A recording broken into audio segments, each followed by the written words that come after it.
வந்து இப்படி ஆகிவிட்டோமே என்று உலக வாழ்க்கையே கதி என்று கிடப்பவர்களுக்கு, அதோடு சேர்ந்து கொண்டு உலகத்தில் இருந்து கொண்டு வறுமையை வீணாக்கியவர்களுக்கு நரகம்தான் என்பதை குர்ஆன் இங்கே குறித்து சொல்லுகிறது.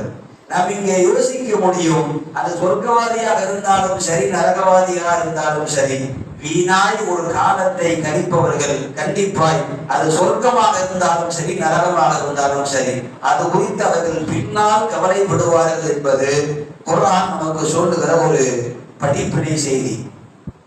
ஒரு மனிதனுடைய காலங்கள் முடிகிற போதுதான் கனிந்த வாழ்க்கை அவனுக்கு கவலைக்கு வரும். நன்றாக இருக்கிற போது தெரியாது. மருத்துவமனையிலே படுக்கிற போது, ஒரு காலிலே அடிபட்டு ஒரு வருட காலங்கள் பெட்டிலே படுத்திருக்கிற போது, அதுக்கு நோயால் நீ குணப்படுத்த முடியாது என்று சொல்லுகிற கடைசி முற்றி போய் இடத்திலே அமர்ந்திருக்கிற போது அவன் அப்போது யோசித்து பார்ப்பான், நன்றாக இருந்த காலத்தை இப்படி நாம் நாள வைத்து விட்டோமே, இப்படி ஒன்றுமில்லாமல் ஆக்கிவிட்டோமே, காலத்தை நாம் இப்படி வீணாய் செலவழித்து விட்டோம், காலம் நம்மை இப்படி கழித்து விட்டது என்று அப்போது அவர்கள் கலங்குவார்கள். ஸல்லல்லாஹு அலைஹி வஸல்லம் ஒரு ஹதீஸிலே வருகிறது, ஒருவர் வஃபாத் ஆகுவதற்காக வேண்டி மரண நிலையில் இருக்கிறார். பொதுவாக நபி ஸல்லல்லாஹு அலைஹி வஸல்லம் யாரும் மௌத்தாகுவதற்கு சக்கராத்தில் இருந்தாலும் நேரடியாக பார்க்க போய் விடுவார்கள்.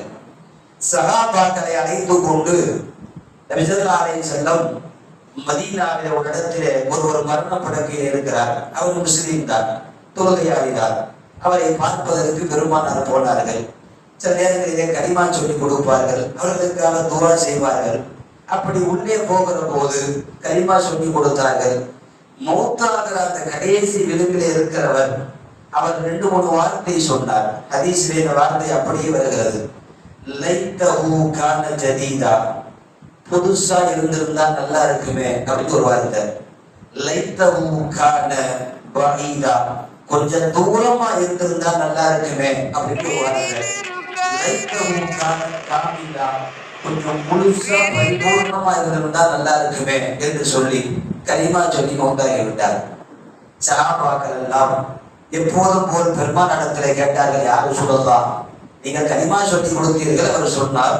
அதற்கு பிறகு ஒரு 3 வார்த்தை சொன்னார், எங்களுக்கு அர்த்தம் புரியவில்லை. ஆடை கேட்டார். அவர் தன்னிடம் இருக்கக்கூடிய பழைய ஆடைகளில் ஒரு ஆடையை அவருக்கு கொடுத்து உதவினார். அவர் மௌத்தாகிற போது அவர் செஞ்ச நல்ல காரியத்திற்காக இந்த கூலி என்று மௌத்தாகிற போது அல்லாஹ் அவருக்கு காட்டினார், மலக்குமார்கள் காட்டினார்கள். ஒரு பழைய ஆடைக்கே இவ்வளவு நன்மை அல்லாஹ் தந்திருக்கிறானா என்று சொல்லிவிட்டு லைத்தஹு கான ஜதீதா